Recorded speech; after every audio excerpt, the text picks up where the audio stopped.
The cafeteria was loud, very loud. Hundreds of students from different planets sat at long metal tables, eating strange foods and talking in languages that sounded like music, or thunder, or breaking glass. The Galactic Unity Academy was the biggest school in this part of the galaxy. Students came from everywhere to learn together, to make peace between species, to build a better future.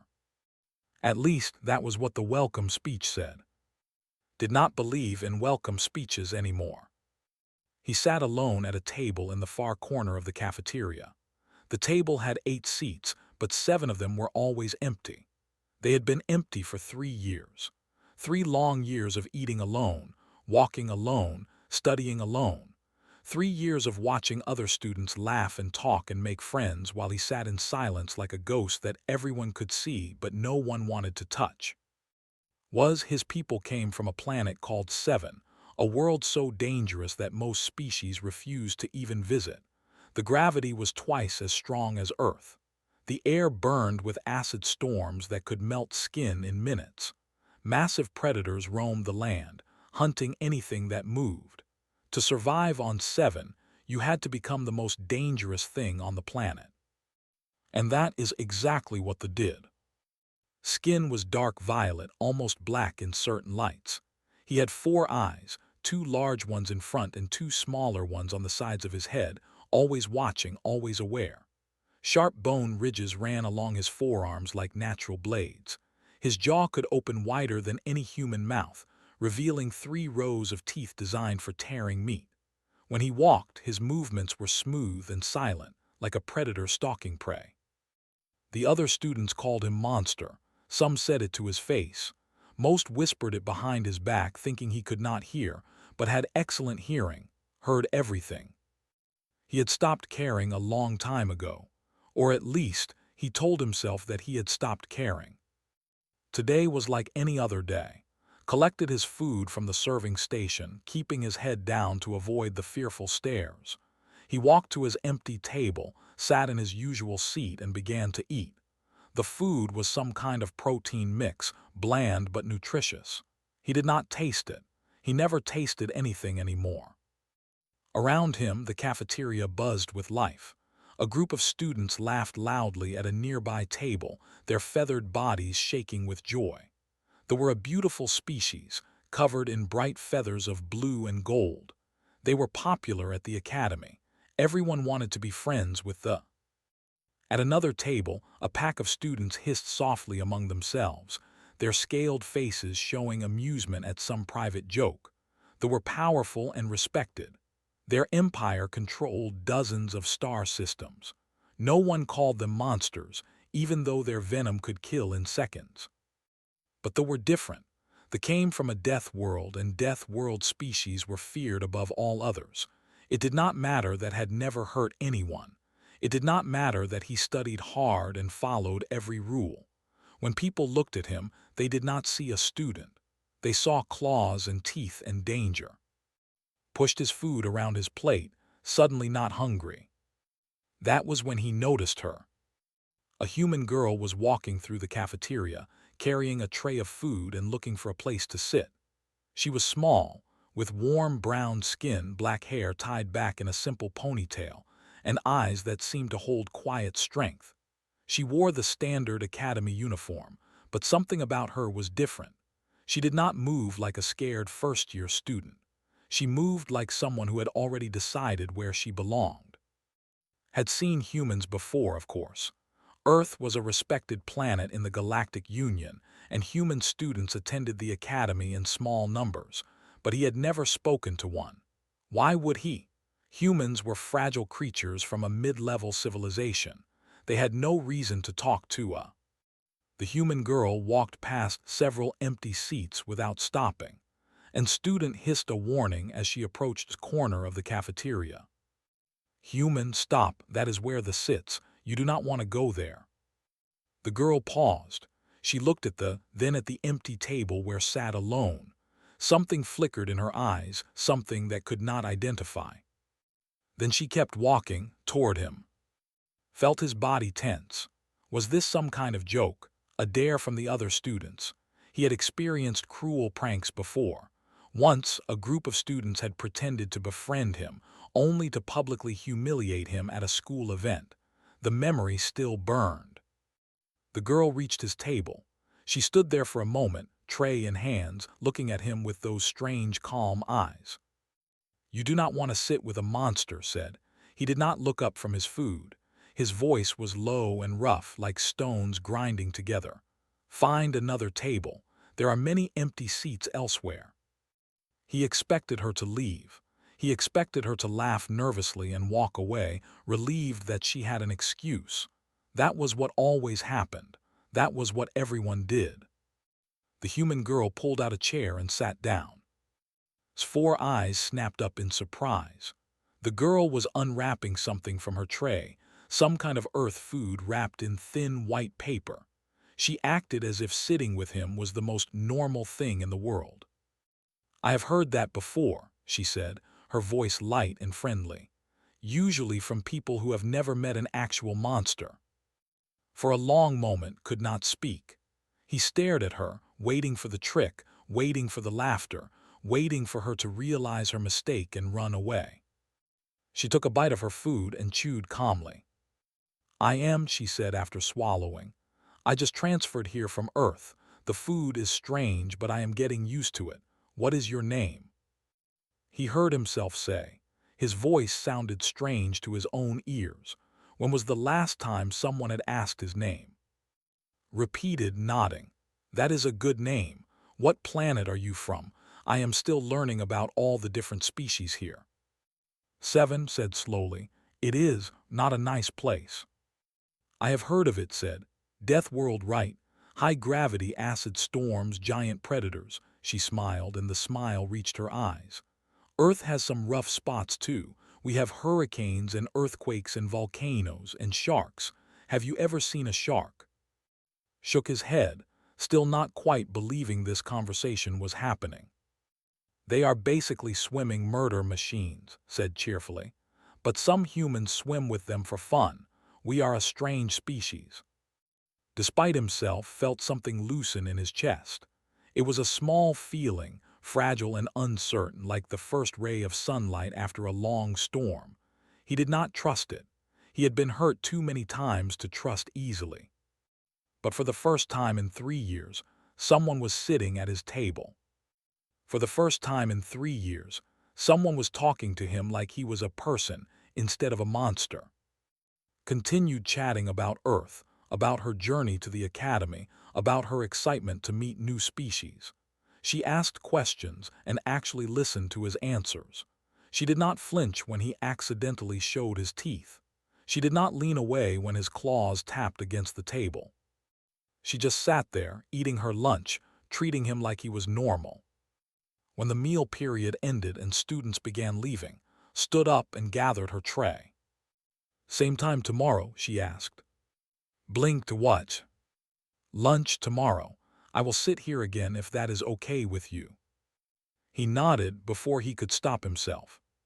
Smiled again, that warm smile that seemed to hold no fear at all. "Good. See you tomorrow." She walked away, disappearing into the crowd of students. Sat at his table for a long time, staring at the empty chair where she had been sitting. Around him, the cafeteria slowly emptied. The sounds of the crowd faded. And for the first time in 3 years, the silence did not feel quite so heavy. Came back the next day, and the day after that, and the day after that. At first, was sure it was some kind of mistake. Maybe she did not understand what he was. Maybe no one had told her about the. Maybe she was just being polite and would eventually find better friends and forget about him. But weeks passed and kept coming back. She sat at his table every single day, chatting about her classes, complaining about homework, sharing stories about Earth. She asked him questions about Seven, about his family, about his favorite foods. She laughed at his awkward attempts at jokes. She never once looked at him with fear. It was confusing, it was wonderful, it was terrifying. The other students noticed, of course. How could they not? Whispers followed wherever she went. Why was the human girl sitting with the monster? Was she crazy? Was she stupid? Did she not know that we're dangerous? heard all of it. He wanted to warn, to tell her that being his friend would only make her life harder. But every time he tried to push her away, she just smiled and changed the subject. One afternoon, about a month after they first met, finally asked the question that had been burning inside him. "Why," he said, his voice sharper than he intended, "why are you not afraid of me? Do you know what my people are? Do you know what I am?" Set down her chopsticks and looked at him with those calm brown eyes. She did not seem surprised by the question. Maybe she had been waiting for it. "Tell me," she said simply. So told her. He told her about Seven, about the hell world where his species was born. He told her about the gravity that crushed weaker creatures into the ground. He told her about the acid storms that swept across the land, dissolving everything they touched.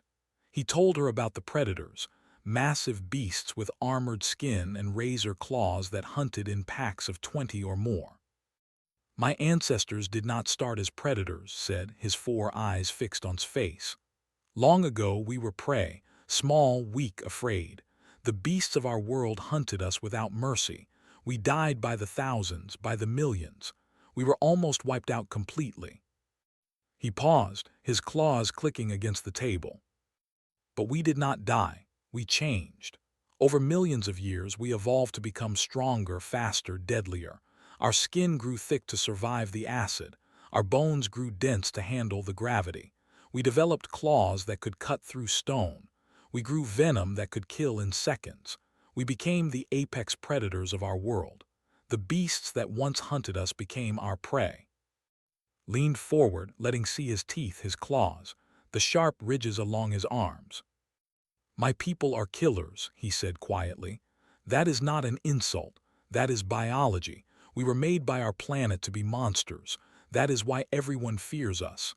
That is why I sit alone." He waited for her to finally understand. He waited for the fear to appear in her eyes. He waited for her to make an excuse and leave and never come back. Instead, laughed.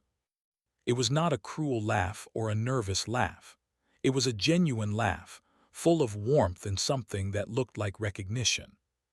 "You think that is impressive," she said, grinning at him. "Let me tell you about Earth." Now it was turn to listen. Told him about humanity's home world. She told him about the ice ages that had covered the planet in frozen death, and how humans survived by hunting massive woolly creatures and wearing their skins. She told him about the floods and earthquakes and volcanic eruptions that had destroyed entire civilizations, and how humans simply rebuilt and kept going. "We are not the fastest animals on Earth," said. "We are not the strongest.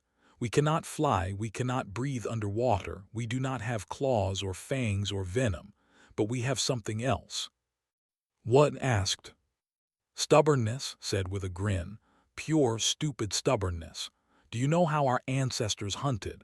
They did not chase prey and catch it quickly like most predators. No, humans are too slow for that. Instead, we invented something called persistence hunting." She leaned forward, excitement sparking in her eyes. "Our ancestors would pick a target and start following it. The prey would run away, fast and scared. But humans kept walking. The prey would stop to rest and humans would appear on the horizon. The prey would run again and humans would keep walking. This would go on for hours, sometimes days. The prey would run and run and run until its body gave out, until its legs collapsed, until its heart simply stopped from exhaustion. And the humans would finally catch up and finish the hunt." Stared at her. "You hunted by walking." "We hunted by refusing to give up," corrected. "We are not built for short bursts of violence. We are built for endurance. We can walk further, run longer, and recover faster than almost any animal on our planet. We just keep going until our enemies cannot." She held up her hand, showing him her smooth, clawless fingers. "These hands do not have claws, but they built spears and bows and guns and starships. We cannot breathe fire, so we learned to make fire ourselves. We cannot survive in cold places, so we made clothes and shelters. Every problem the universe threw at us, we solved with tools and teamwork and stubborn refusal to die." Smiled at. You evolved on a death world, so did we. Your planet made you into predators. Our planet made us into survivors. We have more in common than you think. Did not know what to say. No one had ever talked about humanity like this before. In his mind, humans had always been small and fragile, one of the weaker species in the galaxy. But the way described them made humans sound almost as dangerous in a different way, a quieter way. There is something else, continued. Humans are pack creatures. We form bonds. We protect our friends. When we decide that someone belongs to our group, we will fight for them. We will die for them. We will never, ever abandon them. She reached across the table and placed her small hand on clawed one. His skin was rough and cold. Hers was soft and warm. The contrast was strange. The contact was stranger. I am not afraid of you, said quietly. Not because I do not understand what you are. I am not afraid because I understand exactly what you are. You are a survivor just like me. You are someone who was made hard by a hard world. That does not make you a monster. That makes you strong. His 4 eyes burned with something he had not felt in a long time. It took him a moment to realize it was the beginning of tears. But everyone else, he managed to say, they all see a monster.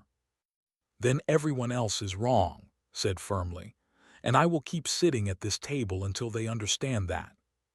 She squeezed his hand and then let go, returning to her food as if she had not just shattered everything believed about himself. For a long moment he could not move, he could not think. Then slowly, he picked up his own food and started eating. They sat together in comfortable silence, two survivors from two death worlds, sharing a meal like it was the most normal thing in the universe. And maybe thought, maybe it could be normal. Maybe he did not have to be alone forever. Maybe this strange, stubborn human girl was right. Maybe he was not a monster after all. The thought was small and fragile, like a seed planted in rocky soil, but it was there, and for the first time in 3 years allowed himself to hope that it might grow. Outside the cafeteria windows, twin suns were setting over the academy, painting the sky in shades of orange and gold. It was beautiful in a way that had stopped noticing long ago. Today he noticed. The combat assessment was mandatory for all senior students at the academy. Every species had different strengths, and the academy wanted to make sure each student understood their own abilities. That was the official reason anyway. The real reason, new, was to remind everyone of their place in the galactic order. Strong species showed off their power. Weak species learned to stay quiet. And monsters were reminded that they would always be monsters. Instructor stood at the center of the training arena, his 6 arms crossed over his massive chest. They were one of the warrior species of the galaxy, respected and feared for their combat skills. Had fought in 3 interstellar wars before becoming an instructor. He did not like. He had made that clear from the first day of class. Today you will demonstrate basic combat capability, announced to the gathered students. You will be paired randomly. Fight until one person yields or cannot continue. No killing, no permanent injuries. Everything else is allowed. Stood at the edge of the arena with the other students, his stomach heavy with dread. He hated the combat assessment. He was good at fighting, of course. All were good at fighting. But every time he won a match, he saw the fear in his opponent's eyes. Every victory made him feel more like the monster everyone believed him to be. Began calling out pairs. Against. The matches were boring but fair, species against species, strength against strength. Then called his name. Of 7, the instructor said, his voice cold. You will fight Bora of Earth. A murmur ran through the crowd, felt his blood freeze. Bora was a human boy who had transferred to the academy a few months after. He was small and thin, with a gentle face and quiet manner. Had seen him around campus, always reading or studying, never causing trouble. He was one of the least threatening students at the academy. And had paired him with a This was not random, this was punishment. Bora walked into the arena, his face pale but determined. He looked up at the claws and teeth and predator eyes and swallowed hard. "This is unfair," Bora said to the instructor. "He will kill me." "Then yield quickly," replied with a cold smile, "unless you think humans can actually fight." Laughter rippled through some of the watching students. They found this especially funny. Humans were known as diplomats and traders, not warriors. Everyone knew that humans were weak in direct combat. Everyone except who was standing in the crowd with her arms crossed and a strange expression on her face. She did not look worried. She looked almost excited. Stepped into the arena, his heart pounding.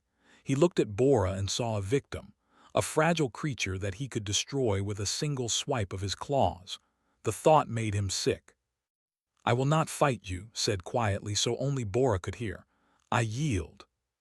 "You cannot yield," snapped from outside the arena. "The match has not started. Begin." Stayed still. He refused to move. He would not hurt this innocent human just because some cruel instructor wanted to see a show. Bora looked at him for a long moment. Something changed in the human boy's eyes. The fear faded, replaced by something harder and sharper. "He will not yield for you," Bora said softly. "And if you do not fight, he will make both our lives miserable. So let us make this quick." Before could respond, Bora moved. The human did not run away. He ran forward, closing the distance between them faster than thought possible. His predator instincts screamed at him to react, to strike, to kill. But his surprise held him frozen for just a moment too long. Bora ducked under his clawed arm with perfect precision. A palm strike hits throat, not hard enough to cause damage but hard enough to shock. Then a knee drove into a pressure point on his leg, a spot that Bora should not have known about, a spot that made the entire limb go numb. His leg buckled, he fell. And then he was on his back, staring up at the ceiling of the arena with a human standing over him. The whole thing had taken less than 3 seconds. The arena was completely silent. Bora extended his hand, offering to help up. His face showed no triumph, no mockery, just calm respect. What gasped was that? "Taekwondo," Bora said simply.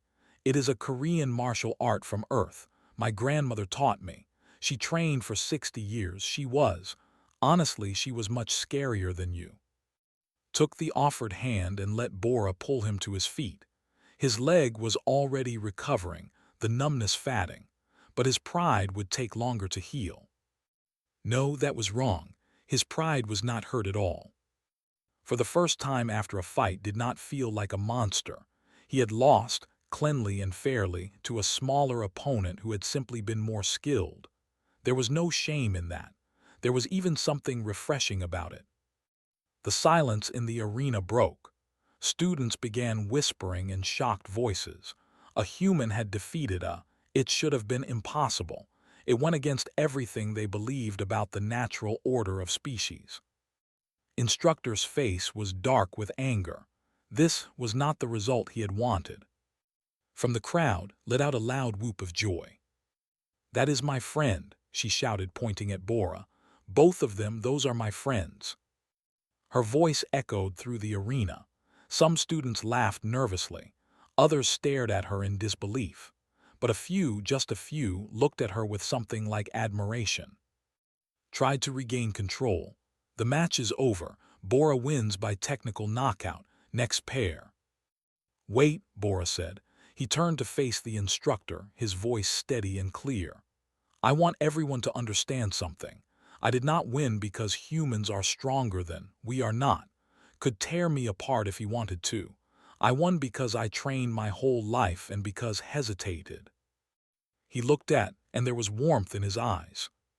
"He hesitated because he did not want to hurt me, because he is a good person. That is not weakness. That is strength of a different kind." The arena fell silent again. Felt something tight in his chest, something that made it hard to breathe. After the assessment ended, Bora found in the changing room. There was sitting alone on a bench, staring at his clawed hands. "My friend talks about you," Bora said, sitting down beside him. "She says you are good people. I believe her." Looked at the small human. "You could have lost on purpose, made things easier for yourself." "What would that teach anyone?" Bora shrugged. "Besides, my grandmother would have killed me if I lost on purpose. She did not train me for 60 years so I could pretend to be weak." Despite everything, felt a smile tug at his lips. His teeth showed, sharp and dangerous, but Bora did not flinch. "Humans are strange," said. "We really are," Bora agreed cheerfully. "But I think you are starting to like us anyway." That evening, sat at his usual table in the cafeteria. But for the first time, the table was not empty. Sat on his left, chattering happily about the day's events. Bora sat on his right, quietly eating his food and occasionally adding a dry comment that made laugh. 3 students at a table, 3 friends. The other students stared and whispered, but the whispers sounded different now, less fearful, more curious. Maybe, just maybe, things were starting to change. And in the corner of the cafeteria, instructor watched with cold eyes. He did not like what he was seeing. He did not like it at all.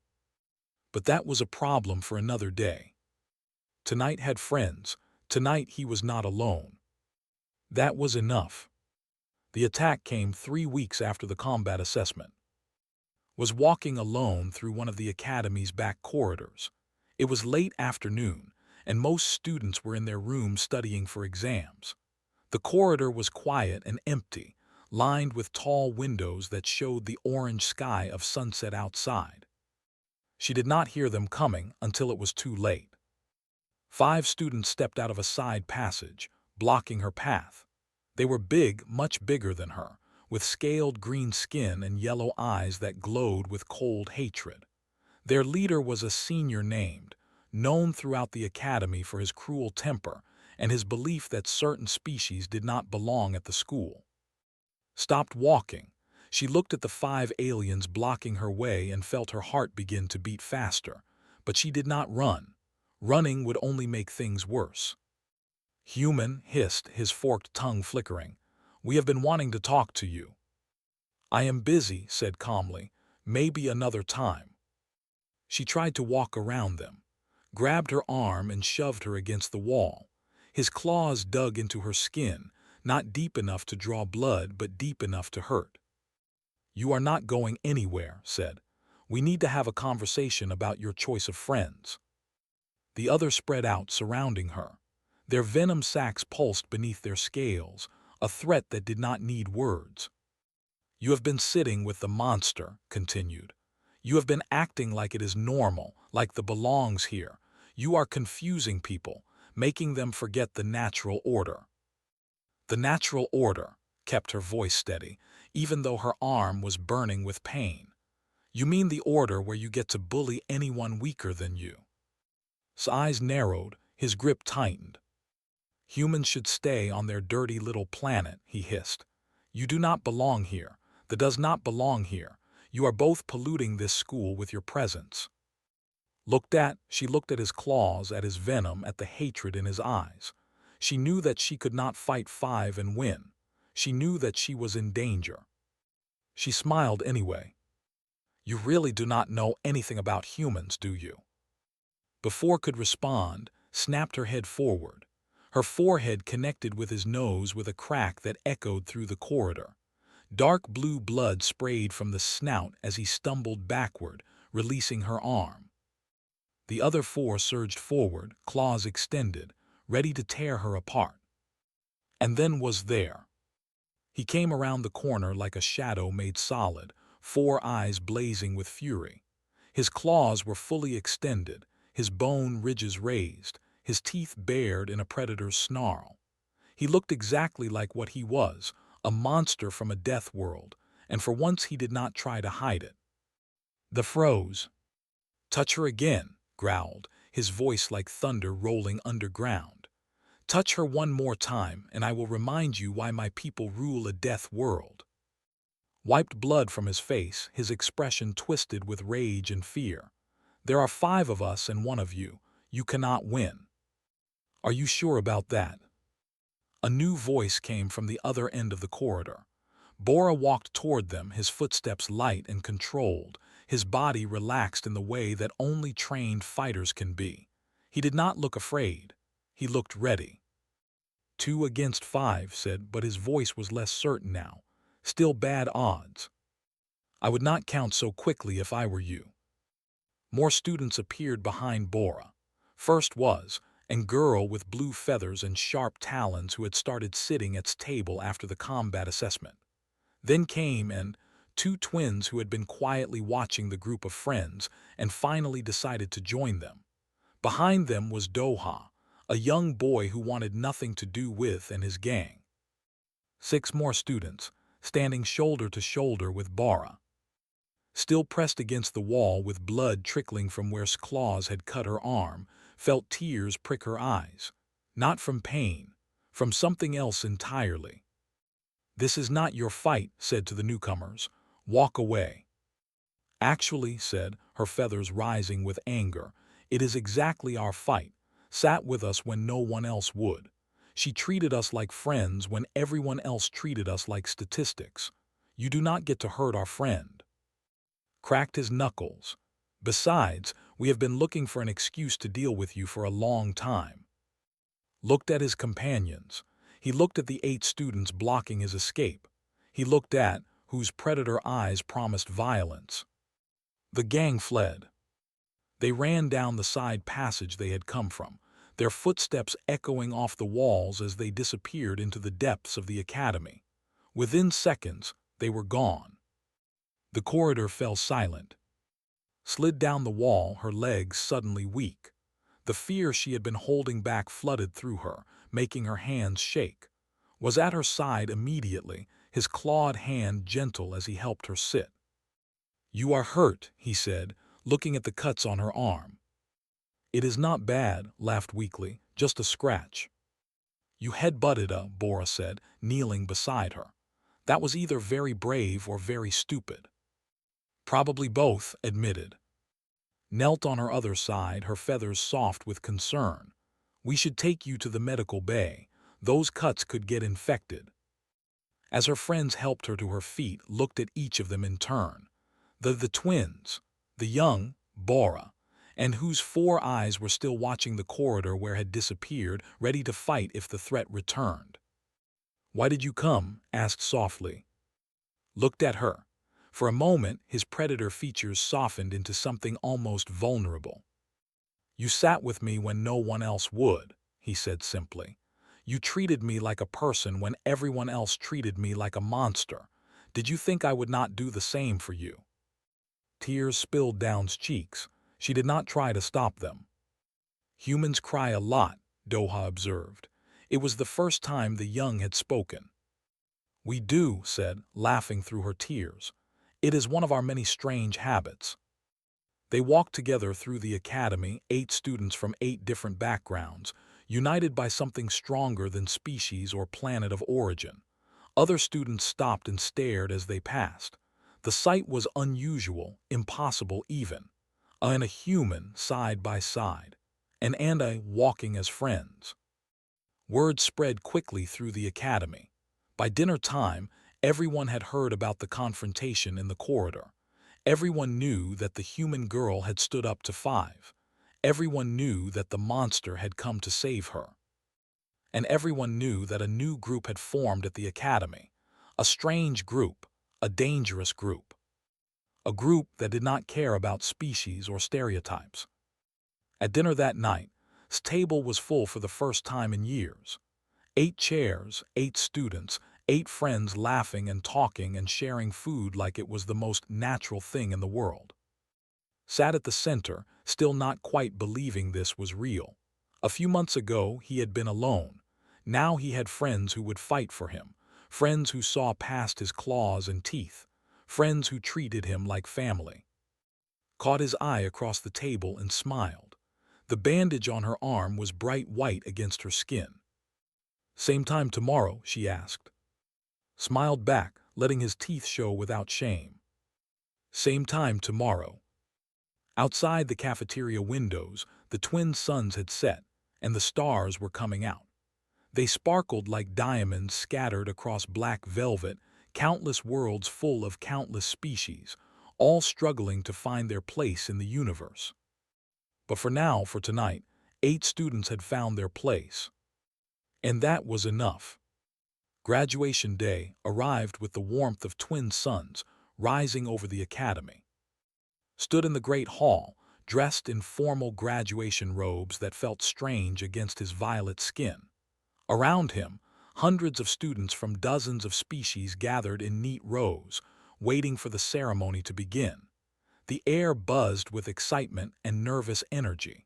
4 years of hard work were finally coming to an end. 4 years, had it really been that long? Remembered the scared, lonely boy he had been when he first arrived at this academy. He remembered the empty table in the cafeteria. He remembered the whispers and stares and cruel jokes. He remembered believing, truly believing, that he would spend his entire life alone. How wrong he had been. Stood beside him, her black hair pinned up elegantly for the occasion. She had graduated at the top of their class in survival training, which surprised no one who knew her. The small scar on her forehead from that day in the corridor had faded but not disappeared. She wore it like a badge of honor. On the other side stood Bora, quiet and calm as always. He had been recruited by the Galactic Defense Force before graduation even began. They wanted his fighting skills and his tactical mind. More importantly, they wanted his ability to see beyond species and find common ground with anyone. Perched nearby, her blue feathers bright and beautiful, she was going to be a diplomatic translator, using her gift for languages to build bridges between worlds. The twins were joining the engineering corps together. Even Doha, the young who had stood with them against his own kind, was there, planning to return home and work for change from within. 8 friends, 8 futures, 1 family. The ceremony began. Academy leaders gave long speeches about the importance of unity and understanding. They talked about the future of the galaxy, about the challenges that lay ahead, about the responsibility that each graduate carried with them. Barely heard any of it. He was too busy looking at his friends, at the impossible miracle of having them in his life. When his name was called, walked toward the stage. His footsteps echoed through the great hall. He could feel hundreds of eyes on him, watching the predator with the claws and teeth and monster reputation. But this time, the eyes did not look afraid. As crossed the stage to receive his diploma, something unexpected happened. Applause broke out. Not polite, scattered applause, but genuine cheering. Students who had once avoided him were clapping. Instructors who had doubted him were smiling. Even some of the students who had never spoken to him before were showing their approval. And from the front row, cutting through all the other sounds, came a whistle so loud and sharp that it made ears ring. Of course it was. She was standing on her chair, completely ignoring the formal atmosphere, cheering at the top of her lungs. Bora was laughing beside her, was whistling in her own way. Their whole group was making noise, refusing to let this moment pass quietly. Felt his eyes burn. He blinked rapidly, trying to control the unfamiliar sensation. He took his diploma from the academy headmaster and paused for just a moment, looking out at the crowd. His 4 eyes found in the front row, still standing on her chair, still cheering like her life depended on it. She saw him looking and grinned, pointing both fingers at him. "That is my friend," her gesture said. "That is my family." Smiled. For once, he did not try to hide his teeth. After the ceremony, the graduates gathered outside for photographs and farewells. Species that had barely spoken for 4 years suddenly found reasons to talk. Old rivalries were forgotten in the excitement of new beginnings. Stood with his friends at the edge of the crowd, watching the celebration with quiet joy. "Are you nervous?" asked, bumping her shoulder against his arm. "About what?" "About everything. Graduation, the future, leaving this place." Thought about the question. A few years ago, he would have answered yes without hesitation. The future had always seemed dark and empty, a long road he would have to walk alone. Now, looking at the friends surrounding him, he could not find any fear. "No," he said and meant it, "I am just grateful." "For what?" "For you." His voice was soft, almost a whisper. "For sitting down when everyone else walked away. You saw something in me that I could not see in myself. You made me believe I could be more than a monster." Smile gentled. She reached out and took his clawed hand in her small human one. "I did not see anything special," she said quietly. "I just saw a kid eating lunch alone and thought, that is not right. Humans are stubborn about stuff like that. When we see someone suffering, we cannot help but try to fix it. It is annoying, honestly." "It is beautiful," corrected. Bora appeared beside them, holding 3 cups of some kind of celebratory drink. "Are we having an emotional moment? Should I come back later?" "Give me that drink and be quiet," said, taking a cup from him. They stood together, 3 friends watching the crowd, drinking cheap academy punch, and enjoying the simple pleasure of each other's company. "So what happens now?" asked, joining them with the others. "We all go our separate ways, return to our home planets, forget about each other." "Never," said firmly. "We stay in touch, we visit each other, we build something bigger than ourselves." "That sounds like a lot of work," said with a grin. "Humans are good at a lot of work," shot back. "We invented stubbornness, remember?" Laughter rippled through the group. Even, who still was not sure he fully understood human humor, found himself smiling. Years later would become the first ambassador to the Human Alliance. It was a position no one had thought possible for a monster from a death world, but had learned that monsters could become something more. They could become bridges between worlds. Served as his chief advisor, her stubborn human nature smoothing diplomatic relations across a dozen species.